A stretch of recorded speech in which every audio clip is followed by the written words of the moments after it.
I don't want to be a traditional filmmaker, but I want my videos to look like they've been made by one.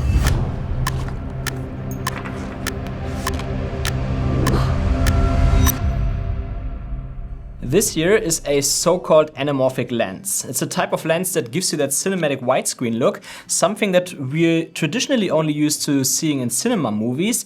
But for solo creators and travel filmmakers like myself, anamorphic lenses were never really practical because they never had autofocus, what made them just too complicated for everyday shooting. But now it seems like that's changing. This is the Sirui 40mm T1.8, the first anamorphic autofocus lens. Sirui was kind enough to send me this lens for testing, but this isn't a sponsored review and they don't get to see the video before it gets live. So, is this the lens we've been waiting for?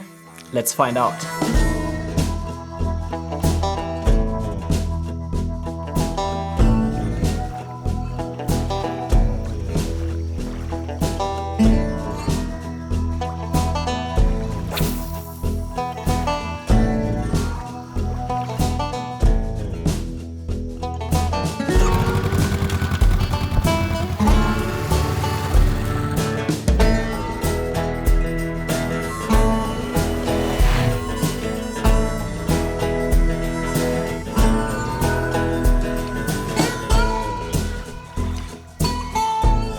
The sequence you just saw was completely shot on the Sirui 40mm T1.8 and the Sony A9 Mark III here, and I did not use any other tools such as an external monitor or so I just shot it like I would shoot any other travel video. Now you might ask, okay, what's so special about it? Well, that hasn't been possible before because what anamorphic lenses do is to squeeze the image together horizontally, what means that your videos straight out of camera look like that. So that's also what you see on the display of your camera, at least if you shoot Sony and some other brands, because they are a bit reluctant to give us features like anamorphic de-squeeze in camera. Panasonic, for example, gives us that. So because of that squeeze, you do have to de-squeeze the footage in the edit, what also makes this distorted looking image look like a normal one. And that also gives you the cinematic aspect ratio that we're so used to automatically, so you don't have to add black bars. And now imagine to have a lens like this without autofocus and seeing the image on a tiny camera screen that distorted. It's a hit or miss if your subject is in focus or not. And that's why for lenses like this, filmmakers always had to use big external camera monitors and often a second person as a focus puller to get the focus right, what is just not very practical for everyday content creators like myself. I would generally say that not having autofocus is not very practical for solo creators, but a lens like that makes it even more difficult. Luckily, since this lens finally has autofocus, getting the anamorphic look is now way more accessible, but that raises the question, why would you even want to shoot anamorphic in the first place? Like, is it really necessary? Now, anamorphic lenses were originally introduced as producers wanted to achieve a wider or more immersive look in the 1950s to separate their cinema movies from TV productions, which were usually 4:3 aspect ratio, and so they either had to use bigger film stocks, what would have been more expensive, and so instead they developed anamorphic lenses to project a wider field of view on the same 35mm film stocks they already used, and that's why we're quite used to the look of those lenses from cinema movies today. But the wider aspect ratio is not the only character of such lenses. That's something we could easily fake by adding cinematic bars in the edit, what we actually do a lot here on YouTube, but instead such lenses share some other characteristics. For example, when shooting into direct light sources, there they have these horizontal streak flares, which I personally like a lot. Of course, those flares can also be added via filters or in post, but that doesn't usually look as good as if it actually comes from the lens. But even that's not all, you also get a rather oval-looking bokeh with those lenses. So the bokeh balls in the autofocus areas are not round as they are with your usual photography lenses, but they stretch vertically, what gives them a pretty distinct look. And they also have a slightly shallower depth of field in general, what essentially means that you get more background blur and also a bit softer and distorted edges. And also if you compare them to photography lenses that give you the same horizontal field of view, anamorphic anamorphic lenses also have more background compression. So for example, a 50mm anamorphic lens with a 1.5x squeeze factor has the horizontal field of view of a 35mm photography lens, but the background compression of a 50mm lens. That's why cropping a 35mm lens to match an anamorphic aspect ratio won't give you the same look overall. And that's actually quite funny, because most of the stuff I just mentioned are essentially imperfections that make your image look less perfect as today's super crisp photography lenses. But ironically, we often like it because, again, that's the look we're so used to from cinema movies. That's why shooting anamorphic isn't actually about getting the perfect image, it's just about creating a different kind of image.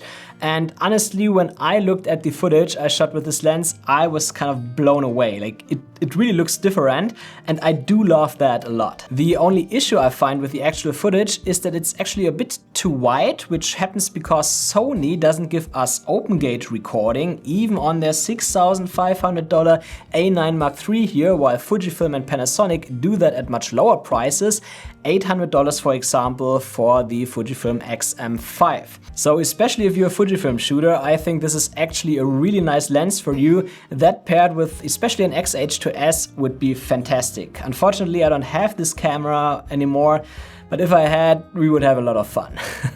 But let's finally talk about the lens itself. So first off, this is an APS-C lens actually. So if you're using it on a full frame camera, you will either need to shoot in crop mode or use something like Sony's clear image zoom, what actually allows you to shoot with a 1.3x crop instead of a 1.5x one without noticeable vignetting. And that gives you a bit of a wider field of view and also a bit better quality due to oversampling. Now, in terms of build quality, the lens feels pretty good overall, but not as premium as some of my other lenses, especially the G Masters. It's still solid and made out of metal, but it doesn't have this high-end premium feel. That said, it's actually pretty lightweight for its size at 614 grams, which is nice because anamorphic lenses are usually on the heavier side. Sounds good so far, but one thing that kind of annoys me is the aperture ring, because that sits closely to the grip here. So when I'm holding the camera, it actually scratches my finger a bit when I move it. I do get why they made it that big. It's for filmmakers to make it easier to smoothly control the exposure via aperture, but I think on a lens like this they could have just used a slim aperture ring like on other lenses, because I think traditional filmmakers would likely go for a manual focus lens with proper aperture and focus gear anyway, because that's also a thing with this lens. The focus ring is focused by a wire, so it's not really compatible with follow focus systems anyway. I would also prefer if the filter thread would be 82 or 67 millimeters instead of 77, because that would be more compatible to more lenses, and I really don't like using step-up rings. On the positive side, it does have some nice features though. The aperture ring, for example, is declickable, what makes sense to be able to change the exposure smoothly, and if you have the clicks activated, they are quite nice and strong, so you don't accidentally change the exposure.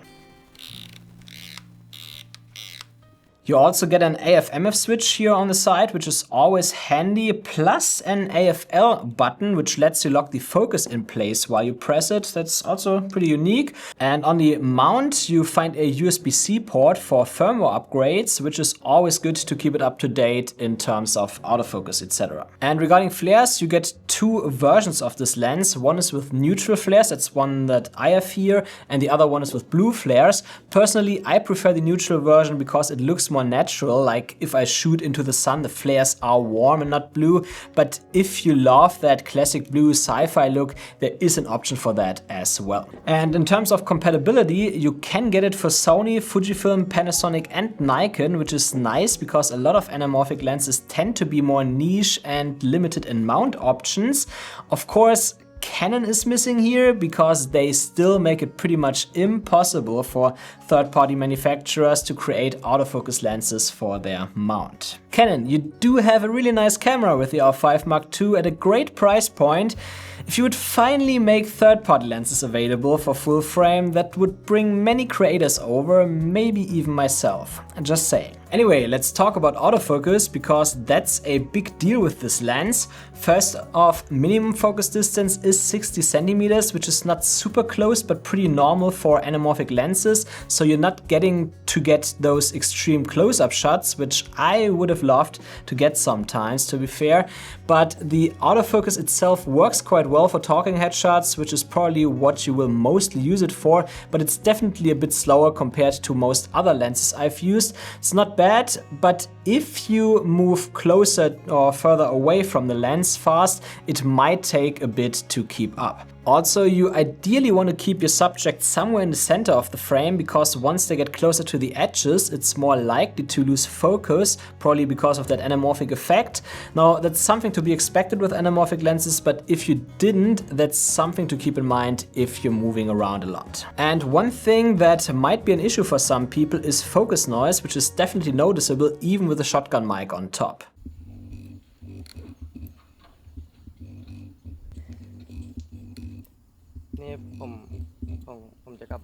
Like in that shot here, I used the ECM B1M mic from Sony on top of the A9 Mark III, and you can hear it a lot. However, it's not an actual issue for talking head recordings, as you're usually so far away with this lens that you use a wireless mic which doesn't pick it up, and you likely use AI voice isolation anyway, what also does get rid of it. Where it becomes an issue though is if you want to record ambient sounds while autofocus is activated.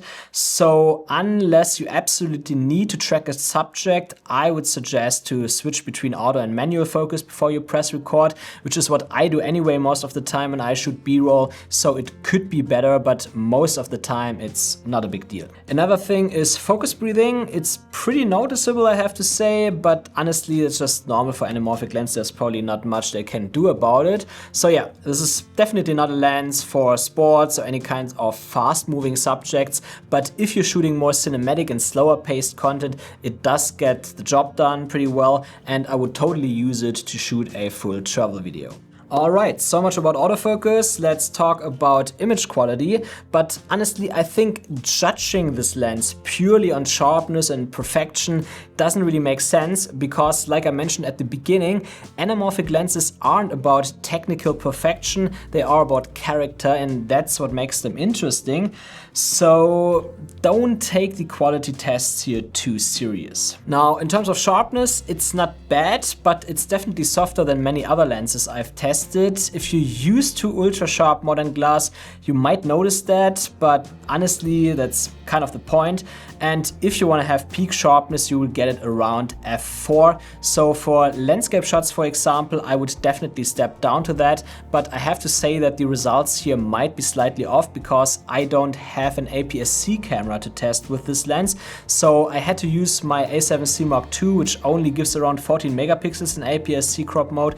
So with a proper APS-C camera, you might get a bit better sharpness as you have more megapixels available. One thing to watch out for is chromatic aberrations, which are quite present across the image. If you're shooting high contrast scenes, it's very likely that you will see some purple fringing. If you want to get rid of it in camera, you would have to stop down to f8. Therefore, vignetting is actually pretty well controlled, which is nice. That's because the light circle of this lens is quite a bit bigger than standard APS-C, as mentioned earlier, and I found that quite interesting, because if you're okay with a little bit of vignetting, you could actually use this lens already with only a 15% crop on full frame cameras, and at a 25% crop it's already on the same level as most photography lenses wide open. So I would call it a full PSC lens.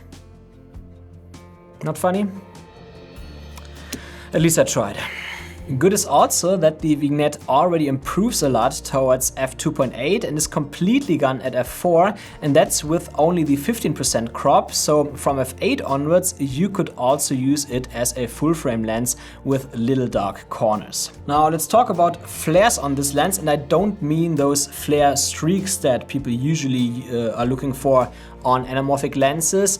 And now here on this lens, the flares can be really strong depending on the angle, and usually they look nice and cinematic, but sometimes you get weird flare artifacts like in this shot here where it creates this light circle around the whole frame. It's mostly under test conditions though, I haven't seen it happen that strong under normal shooting conditions. But if you're looking for those anamorphic streak flares, one thing I did notice is that the streak flares aren't super strong on this lens. In a lot of my shots I actually struggled to get them unless I had a really strong direct light source. Now this can be a good thing and a bad one, because on one hand I wish the streaks were a little stronger because it's part of the anamorphic look, but at the same time I usually find the streaks with most filters and some anamorphic lenses a bit too harsh and distracting. So in a way this lens actually has a more natural balance, you could say. So it really depends on the shot. Sometimes the streaks are perfect, but sometimes I also miss them a bit, especially often doing sunrise. And finally, bokeh. It's very nice and smooth, and what I love is that in some shots you do really notice that anamorphic distortion in the bokeh, not only where you expect it, but even in this shot here, if you look closely, you see that little bit of stretch in the foreground, what makes it feel different from all my other lenses. Quite nice. Alright, so this lens looks really good, but is it really a game changer? Honestly, I do think yes, because I had this lens resting in my room for a bit without thinking much about it after getting it, because we moved here to Hua Hin and stuff, so I couldn't test it directly. But only when I planned this video, I realized that I can finally just grab this lens, throw it on my camera, and get anamorphic shots, just as if I would use a normal photography lens. And when I came back after my first test shoot with this lens, I got even more excited, because when I saw the footage de-squeezed on my Mac, I instantly noticed how different it actually looks from my usual shots, which do already look pretty good, in my opinion at least. Not sure what you think. So for solo creators and travel filmmakers who want to separate their footage from the usual look, and you love this anamorphic vibe, this cinematic style, this lens is pretty much perfect. And it also keeps you back from publishing your videos in 3:2 aspect ratio, which seems to be a new trend many YouTubers follow to make their videos look retro. And I really don't like it. I think cinematic widescreen looks so much better. And with this lens, you do get a really nice filmic and organic look without 3:2 aspect ratio and having to add tons of film grain, etc. to your footage. And that might sound a bit harsh, but that's how I feel about it. Like, even with short form videos, I think that I don't really want to attract people that are too lazy to turn their phone 90 degrees to have a better viewing experience. So I'm a big vertical hater actually. Anyway, you're definitely going to see anamorphic shots more often on this channel in the future because of this lens. Just makes it so much easier to use anamorphic in real world filmmaking. That being said, there are a few things I still wish for. First, I really wish we would get a proper full frame version of this lens. That would be next level. Could have even done it with that, I think, and 82mm filter thread. Also, we need more focal lengths, ideally 24, 35, 50 and 35mm to round up a proper anamorphic kit. And Sony, please give us open gate. While I do prefer cinema aspect ratios, the field of view with 16:9 footage becomes a little too wide for most social media content, unless you're shooting something very B-roll heavy, and I really don't like to crop in. But overall, this lens is a huge step forward. And now I want to hear from you. What do you think? Does this lens feel like a game changer to you? Drop a comment below. And talking about autofocus, there's a big mistake many video creators make when using it. In this video here in the corner, I will explain what it is and how to do it properly. This will also help you using this lens here, so check it out and I see you there.